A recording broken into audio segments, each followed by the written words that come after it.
한국인의 정통 주간신문 일요서울 1450호가 발행됐습니다. 일요서울TV 시청자 여러분의 많은 관심과 성원 부탁드립니다. 여러분 안녕하십니까? 이제 선거운동이 시작된 지 3일째 되는 날입니다. 이제 19일이 남았습니다. 선거일은. 저는 오늘 순전히 호남 얘기를 하고자 합니다. 국민의힘 입장에서 정권교체를 위해서 호남의 얘기를 하고자 합니다. 저는 호남 출신입니다. 광주에서 3번 떨어졌고 순천에서 2번 새누리당의 이름으로 당선됐던 사람입니다. 저는 뼛속까지 호남 사람입니다. 그래서 저는 호남에 대한 얘기를 해보고 싶습니다. 호남에서 이명박 대통령과 박근혜 대통령 때 당선이 박근혜 대통령이 10.3%, 10.35인가 됐을 겁니다. 처음으로 두 자리 숫자가 나왔는데 지금까지 지방자치가 실시되고 나서는 거의 다는 아닙니다. 뭐 90, 아마 뭐 8, 9% 정도 될 겁니다. 거의 그 특정 정당에서 호남에서는 이제 이렇게 다 특정 정당 일색으로 당선이 됐었습니다.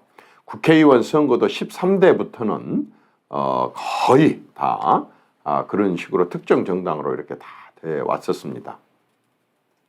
나머지 지역 사람들이 봤을 때는 이해가 안 될 겁니다. 그건 저는 이해가 됩니다. 호남 사람들은 호남 사람들의 나름대로의 선택이 있는 것이고 보는 관점이 있는 것이고 또 뭐 이렇게 표현하면 좀 뭐 한다고 하지만은 그분들은 그분들이 느끼는 원이 있고 그분들이 느끼는 한이 있습니다. 그리고 뭐 솔직히 얘기를 하십시다. 제가 욕을 많이 먹을 일이기는 하지만 이건 엄연한 사실이니까 솔직하게 얘기를 합시다. 박정희 대통령께서 18년, 전두환 대통령이 7년, 노태우 대통령이 5년, 김영삼 대통령도 사실은 이제 특정 지역 분이십니다. 거기에 5년. 그리고 이제 노무현 대통령도 또 마찬가지입니다. 또 5년. 그리고 이명박 대통령도 그쪽 분입니다. 5년. 박근혜 대통령과 문재인 대통령까지가 공교롭게도 그냥 우리가 영원함 하는데 한쪽입니다. 그러다 보니까 뭔가 한쪽 사람들은 뭔가의 박탈감을 느낀다든지 뭔가 우리한테 좀 소홀하게 하지 않느냐라고 하는 느낌을 갖는 거. 여러분들 그거 부정하시겠습니까? 그건요. 그 입장이 돼보면요. 또 그런 느낌을 충분히 가질 수 있는 겁니다. 그것뿐만이 아닙니다. 정말 광주에서는 다시 일어날 수 없는 일이 일어났습니다. 뭐 이건 엄연한 숨길 수 없는 사실 아닙니까? 다시 일어날 수 있는 일이 일어났습니다. 근데 그런 아픔을 겪어본 사람들은 그 일이 다시 벌어질 수도 있다는 그러한 생각들을 꼭 뭐 유사한 것은 아니지만 또 그러한 그 지역에 대한 또 다른 형태의 다른 모양새의 아픔이 다 있을 수 있다고 생각합니다. 그리고 그것은 자신들의 아픔으로만 생각을 한 것이 아니라 이건 국가적으로도 국민적인 입장에서도 이런 일을 겪어서는 안 된다는 것에 대한 분명하고 확실한 생각들을 갖고 있다 보니까 솔직히 말하자면 굉장히 깊은 아픔을 가지고 있고 그런 것들이 선거 때 그런 투표로 나오게 된다고 봅니다. 저는 인정합니다. 저는 제가 거기 출신이고 거기 많은 사람들하고 대화를 나누고 이렇게 하다가 보니까 저는 솔직히 말해서 아주 깊이 이해를 합니다. 그 심정에 대해서. 그리고 그것에 대해서 나쁘다 좋다라고 평가를 할 수는 없는 문제입니다. 누구든지 다 자기 처지에 있는 사람이 자기 입장을 얘기하고 얘기할 때에 다른 사람들은 자기 처지가 되지 않으면 그 부분이 이해가 안 되기 때문에 하는 말입니다. 정말 그러한 아픔들이 꼭 그것 때문만은 아니었었지만은 어쨌든 대한민국 정치에 있어서 이제 수평적인 정권 교체를 실질적으로 하게 하는 그런 계기가 됐고 그 자체가 어쨌든 국민 전체한테는 또는 국가의 미래로 봐서는 굉장히 건강한 정치, 바람직한 정치, 세계화된 정치, 그리고 가장 민주주의에 가까운 정치가 되지 않습니까? 그리고 그렇게 되기 전에 있었던 어두운 그늘들, 그런 그늘들이 많이 해소가 됐습니다. 전처럼 그렇게 이제 격렬한 그러한 그 운동을 하지 않아도 되는 세상으로 바뀌었지 않습니까? 그런 것들은 굉장히 저는 어떻게 보면 그런 아픔을 겪은 사람들의 적지 않은 공이 저는 공이라고 생각을 합니다. 그래서 그런 부분들에 대해서는 이런저런 이견을 갖고 있고 또 지금 저한테 대해서 엄청나게 이 방송을 보면서 욕하고 비난하는 사람이 있을 수 있지만요. 엄연한 현실입니다. 존재하는 일입니다. 그래서 저는 이 부분에 대해서 오늘 참 솔직하게 제가 한번 좀 말씀을 드렸고, 그러면서 저는 이제 내 고향 호남 사람들에게 좀 이제는 또 반대로 거기서 매맞을 소리들을 좀 쭉 해 나가 보겠습니다. 호남 변해야 됩니다. 호남 정치 달라져야 됩니다. 왜 그렇습니까? 호남 사람들이 자존심이 세기 때문에 그렇습니다. 호남 사람들의 자긍심이 있기 때문에 그렇습니다. 뭡니까? 호남 정치를 해야 됩니다. 호남 정치가 뭡니까?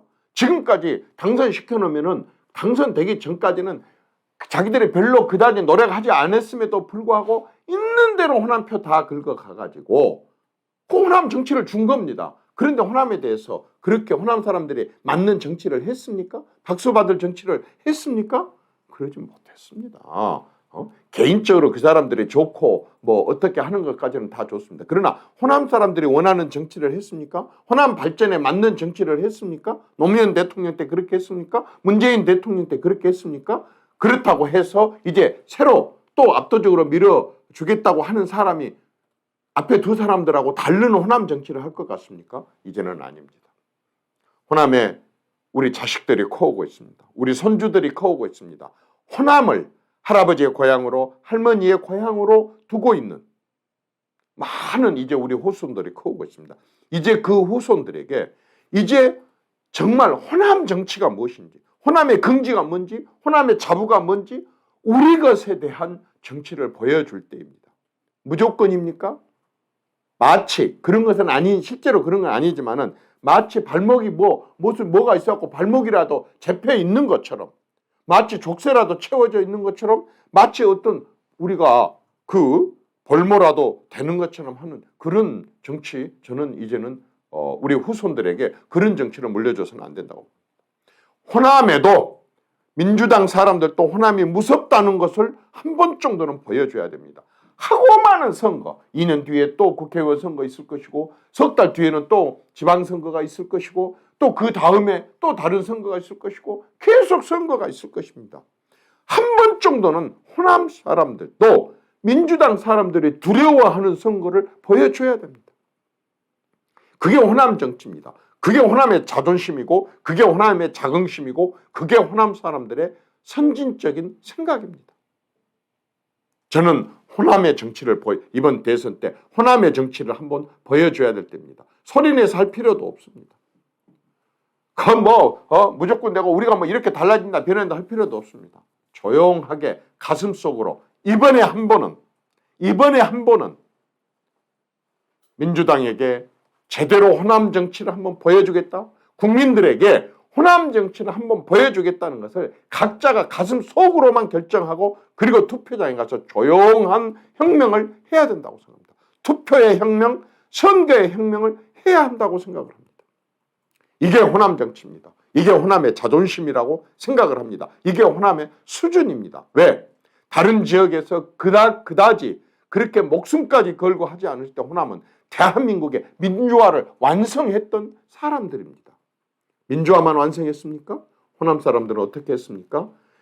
임진왜란 때부터 시작해서 대한민국의 그 전에 조선시대 때나 고려시대 때나 6.25 전쟁 때나 그 많은 국난, 국가의 난리가 났던 상황이 있을 때 호남은 가장 또 호국적인 활동을 했었습니다.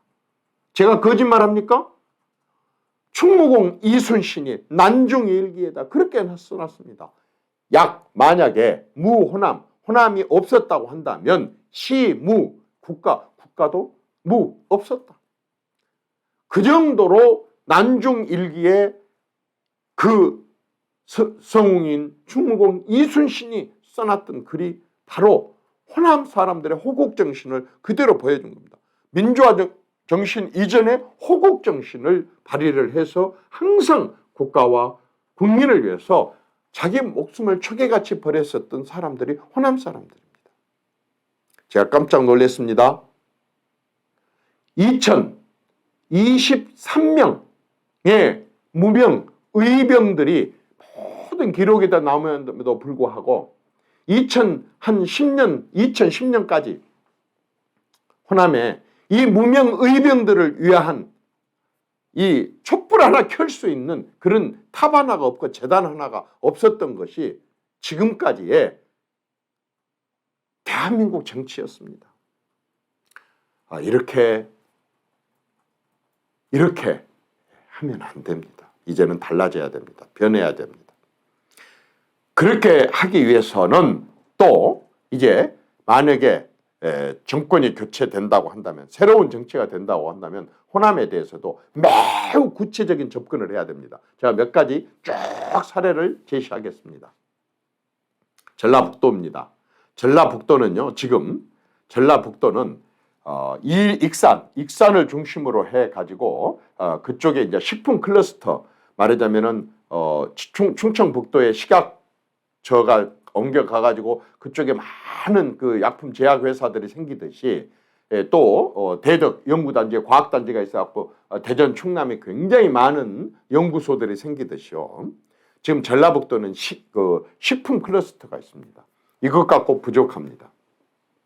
새만금 87년도에 대선 공약을 내세워가지고 88년도부터 35년째 공사 중, 아직도 마무리가 안 되는, 공사가 마무리가 안 되는 35년째 공사 중인 공단 들어보셨습니까? 새만금이 지금 그렇습니다. 이 새만금을 새 정부는 완전히 새롭게 해야 됩니다. 다른 어디에서도 땅이 없어서도 못하고 여러 가지 위치나 지정학적으로도 안 되는 그것을 새만금에서 할 수 있는 게 있습니다. 뭐냐? 새만금에서 컴파스로요, 이렇게 뺑 둘러보면요, 비행기로 2시간 거리에 100만 명이 사는 도시가 한국, 일본, 중국에요 70개나 됩니다. 70개. 100만 명이 사는 도시의 사람들이 농사지 갖고 식품을 해결하지 않지 않습니까? 새끼 밥은 먹어야 되지 않습니까? 이 분들이 여기에서 바로 말하자면 제대로 된 이 말하자면 농수축산, 농산물, 수산물, 축산물의 가공 대규모 단지 공단을 조성을 해야 된다고 생각합니다. 그렇게 하기 위해서는 어떻게 해야 됩니까? 이제는 웬만한 기술 가지고는 세계에 가서 경쟁을 할 수가 없습니다. 경상도 크기만한 네덜란드가 전 세계 농산물의 수출의 2위입니다. 경상도 크기의 네덜란드가. 그 정도의 고도의 농수축산물 기술을 가지고 있는 게 네덜란드입니다. 네덜란드 기술을 최대한으로 도입을 하고 이스라엘의 기술을 최대한으로 도입을 해서 중국에 약간의 자본을 끌어다가 바로 이쪽에서 그걸 해야 된다고 생각합니다. 이 새만금에서 아시아 최고의 식품 클러스터가 아니라 허브를 만들어야 됩니다. 그래서 중국에 1억 5천만 명이 우리 대한민국의 중산층 이상의 못지않게 그 부자들이 살고 있는 그 사람들의 말하자면 그 식품을 공급을 해야 되는데, 유럽에서 만들었고 들어간 물류 비용에 비해서 이 새만금에서 만들어서 자기들이 그 아까처럼 자본을 어느 정도 됐다고 한다면 그 사람들이 중국에다 갖다 팔게, 일본에다 갖다 팔게, 이렇게 해가지고 아시아의 허브로 활용을 해야 되고, 우리나라에서 생산되는 농산물 재료만 갖고는 안 되니까 아시아 각국에서 생산되는 싼 농산물을 전부 수입을 해다가 여기서 가공을 해갖고 최대한 아시아에서 가장 큰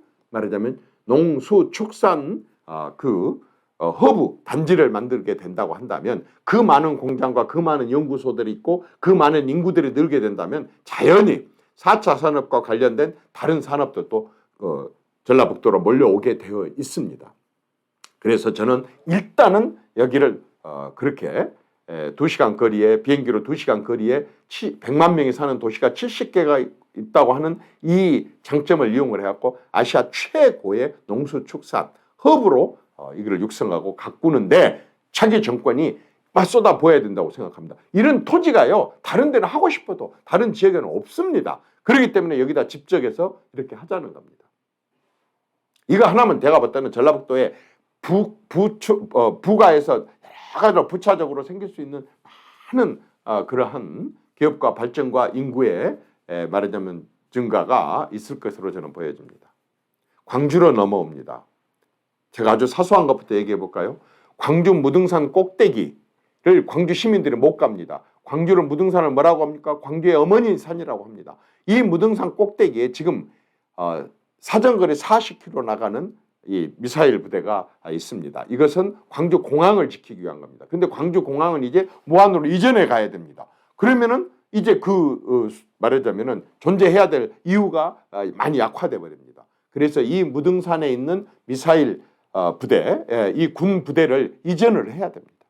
그래가지고 무등산 꼭대기에 천왕봉, 지왕봉, 인왕봉, 나주 시내가 다 보이고 광주 시내 화순이 다 보이는 이 아름다운 무등산 광주의 어머니 산 꼭대기 정상을 광주 시민들에게 되돌려 줘야 됩니다. 이거 새 정부가 추진해야 됩니다. 적극적으로 추진해야 됩니다. 정권 교체가 되게 된다고 한다면 이거 추진해야 됩니다. 광주 무등산 중턱에 굉장히 많은 송신 시설이 있습니다. 이거 하나로 다 통합을 해갖고 최신 시설로 해서 거기 송신소, 송신탑 쓰레기장을 완전히 정비를 해야 됩니다. 그리고 광주 시내에 있는 상무지구, 광주의 최고의 도시민 상무지구에서 5분 거리에 있는 광주공항, 군사공항하고 민간공항하고 탄약구지 2개하고 그쪽에 비행장 때문에 아파트 하나도 못 들어서고 있는 서창지구까지 230만 평에 있는 이 말하자면 비행장을 이미 만들어 놓은 무안으로 옮겨야 됩니다. 그 무안에 공항 놔두고 또 다른 데도 할 수가 없습니다. 그렇게 하기 위해서는 이걸 빨리 이전을 해 가야 되고, 230만 평, 도심에서 230만 평의 이 땅에 대해서 첨단 산업단지로 이것을 개발을 하든지 문화산업단지, 참 일자리가 되는 곳으로 바꿔야 됩니다. 문화산업단지나 첨단 산업단지에 230만 평의 땅이라고 하는 것은 지금 전국적으로도 이렇게 비어있는 도심 한가운데 있는 이런 평지가 없습니다. 바로 이곳에 이것을 만들어야 되고, 이곳에다가 광양제철의 안에 있는 그 광양제철 직원들이 만들어 있는 꿈의 도시 같은 도시가 있습니다. 그 직원들이 거주하고 있는 정말 최고의 꿈의 도시가 있는데, 바로 거기다 아까 문화산업단지나 첨단산업단지 이걸 만들고 그 인근에다가 이 꿈의 도시를 만들어야 됩니다. 꿈의 도시는 어떤 겁니까? 최고로 쾌적한 공원이 있고, 그리고 쾌적한 말하자면 여러 가지 산책 시설이 있고, 최고의 학교들이 거기에 들어서게 되고, 그 밖에 다른 많은 의료 시설들과 이런 문화 시설들이 들어서게 된다고 한다면은 우리나라의 최고의 지식, 말하자면 노동자들 또는 과학자들 또 이런 사람들도 기꺼이 광주로 내려오게 될 겁니다. 그렇게 하게 된다고 한다면 말하자면 비행장이 다 이전해 가버린 도심 한가운데 그곳을 정말 새롭게 개발을 해야 된다고 생각을 합니다. 그렇다고 한다 그런다면 저는 이제 이 공항이 옮겨가 될 무안 주민들이 무슨 죄입니까? 왜 그 시끄러운 비행기 그걸 맞이해야 됩니까? 그곳에 정말 완전히 2천억이 됐든 3천억이 됐든 항상 말하자면은 다른 지역에다 받지 않으려고 하는 것이 옮겨갔을 때에 더 투자되고 하는 그러한 인센티브가 주어져야 된다고 생각합니다. 원전에 그 방패장이 옮겨간다고 한다면 거기에 투자되는 것처럼 이것도 무안에도 그런 것들이 투자돼야 된다고 생각합니다. 그것으로 끝나서는 안 됩니다. 무안공항은 국제공항으로 만들었고, 그곳에서 3남, 2남 지방에 있어서의 말하자면은 아시아나 이런 지역으로 나가는 비행기들이 그쪽에서 다 뜰 수 있도록 국제공항으로 거기를 완전히 제대로 개편을 해야 된다고 생각합니다. 그것뿐이 아닙니다. 오랫동안 소망이 있었던 제주도에서 목포 간의 해저 터널을 즉각적으로 착수를 해가지고 거기에 제대로 많은 사람들이 이제 육지에서 제주도로, 제주도에서 육지로 기상 나빠도 얼마든지 제주도를 방문할 수 있고 할 수 있도록 제주도와 전남도가 함께 같이 윈윈할 수 있도록 이 해저 터널이 완성이 돼 가지고 무안과 신안과 그 다음에 목포와 그 옆에 완도와 진도를 포함한 이쪽이 모두가 다 혜택을 함께 볼 수 있도록 저는 그렇게 해야 해서, 그렇게 된다고 한다면 지금 굉장하게 사양 쪽으로 가고 있는 대불공단을 포함한 그쪽의 공단도 또 전부 다시 살아날 수 있다고 생각합니다. 그리고 옆에 있는 아까처럼 영암이나 영광이나 또는 한평까지도, 그 다음에 완도, 진도, 강진까지도 같이 발달할 수 있다고 생각합니다. 그러면서 거기는 어떻게 해야 되느냐? 여러분 외국에 보셔서 알지만 해안이 쫙 끝이 없이 뻗어 있습니다. 우리 남해안 해안은 어떻습니까? 들쑥날쑥 들쑥날쑥 이 너무너무 아름다운 니아스식 해안이 무려 4,900km나 됩니다. 섬이 우리나라 거의 한 70% 섬이 바로 그 남해안에 다 있습니다. 그렇게 된다면 한 2,600여 개의 섬이 있게 된 것입니다. 이 섬과 잔잔한 바다와 그리고 아까처럼 리아스식 해안과 바로 5분 내지 10분이면 전부 읍내와 시내로 들어올 수 있는 저녁도 함께 즐길 수 있는 이런 관광지로서의 개발도 충분하다고 봅니다. 그렇게 하기 위해서는 교통이 달라져야 됩니다. 어떻게 달라져야 되냐? 지금 현재 공사 중인 광주에서 목포 간의 KTX가 빨리 완공이 돼야 됩니다. 뿐만 아닙니다. 지금 광주에서 부산까지가 33년도에 만들어 놓은 철도가 있습니다. 그게 경상도에서 전라도 간다고 하는 경전선이라고 합니다. 이 경전선의 순천에서 부산까지는 직선화, 전철화, 복선화가 이미 진즉 완공이 되어 있습니다. 그런데 이 순천에서 광주 구간은 90년 동안 33년도에 만들어진 이 철도가 사반번 안 되고 지금도 꼬글꼬글하게 이런 철도로 되었고 하루에 한 번밖에 기차가 안 됩니다.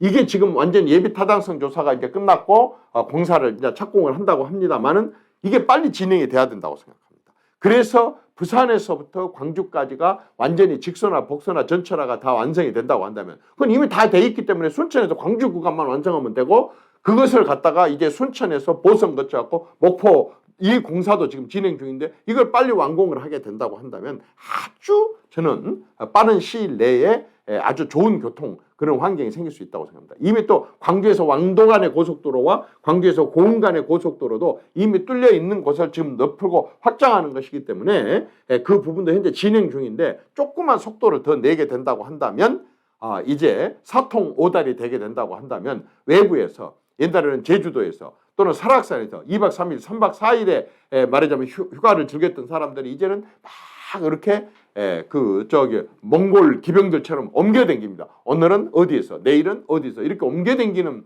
관광을 하게 되는데 아까처럼 4,900km의 리아스식 해안과 그 많은 천년 고차들이 가득 송광사, 서남사, 구례 화엄사, 해남 대흥사, 백양사 또 조금만 더 올라간다고 한다면은 내장사부터 시작해서 쫙 이렇게 그 천년 고찰도 있고 아름다운 지리산을 포함한 산들도 많이 있고 하는 이곳이 관광지로서도 굉장히 저는 중요하게 할 수 있다고 생각합니다.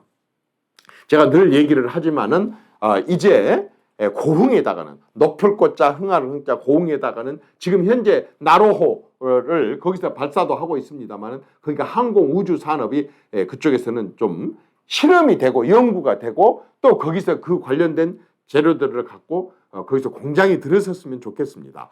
왜 그러냐면은 거기서 무슨 대단한 비행기를 생산한다는 것이 아니라 비행기에 들어가는 또는 우주선에 들어가는 볼트 너트 하나도 굉장히 첨단입니다. 이러한 첨단의 연구소가 그쪽에 생기고 그리고 그것에 대한 생산 시설이 생긴다고 한다면 그게 많은 산업으로 확장될 수 있기 때문에 그렇습니다. 그리고 그쪽 그 고흥은 이렇게 남단 한쪽에 있기 때문에 그 상공은 일반 비행기가 절대 못 날아가게 금지를 시켜놓고 거기서 드론, 특히 군사 드론에 대한 연구와 실험과 그리고 생산을 말하자면 고흥과 보성과 순천, 여수, 광양에 있는 그쪽 공단에서 이러한 부분들을 생산하게 된다고 한다 그런다면 많은 일자리가 생길 수 있고 이미 그러한 것들은 다른 지역에 틈새로 막 이렇게 해갖고 이미 다 공장이 들어서 갖고 200만 원, 300만 원, 500만 원 하는 그런 공장 부지보다는 20만 원, 30만 원, 200만 원 전부 이하인 이 바로 이쪽에 그러한 드론 그리고 우주 산업에 대한 그런 공단이 들어서게 하는 것도 굉장히 큰 방안 중에 하나라고 생각을 합니다. 그렇게 하면서 저는 이 4차 산업, 이제 새롭게 시작하는 4차 산업, 옛날에 말하자면 그러한 산업들을 이제 많이 변화가 됐습니다. 과거 구산업화 시대 때 그러한 제조업과는 달리 이제 4차 산업혁명이 새롭게 시대가 닥쳤고 그러한 4차 산업이 집적돼 갖고 있는 공기도 맑아야 되고 물도 맑아야 되고 그 다음에 뭔가 새로운 그러한 땅에서 새롭게 연구소와 공단이 들어서야 된다고 한다 그런다면 저는 바로 이 호남, 특히 광주 전남 지역에 많이 비어있는 땅들이 있습니다. 이곳이 그렇게 활용될 수 있도록 구상을 해야 된다고 봅니다. 그렇게 하기 위해서 호남 사람들은 그동안에 우리 지역에 정말 발전이 안 됐다, 소외가 됐다, 그 다음에 우리 쪽을 이렇게 차별을 했다, 이런 생각을 가질 필요 없습니다. 이 4차 산업 시대를 맞이하기 위해서 남겨둔 땅이었습니다. 이 4차 산업 시대를 막기 위해서 아껴둔 땅이었습니다. 이제 그런 마음을 갖고 해야 되고, 이번 대선 때 바로 그런 것들을 받아들이기 위한 마음의 문을 호남에서도 좀 활짝 열었으면 좋겠습니다. 그래서 호남의 정치가 좀 호남의 정치, 호남 자기들의 정치, 호남 자기의 정치, 그래서 이제 우리도 선택을 한다. 우리 발전을 위해서는 우리도 누가 영향력을 행사하는가에 대해서 우리는 경쟁을 시키겠다. 정치권에 경쟁을 시키겠다. 받아들이겠다. 그래서 완전히 우리 정치를 하겠다. 이게 진정한 호남 정치고, 호남이 달라졌다 말을 들을 수 있고, 그리고 호남 사람들의 자부심과 자긍심이라고 저는 생각을 합니다. 자, 이번 대선에서 호남 정치를 한번 펼쳐봅시다. 호남 정치. 감사합니다.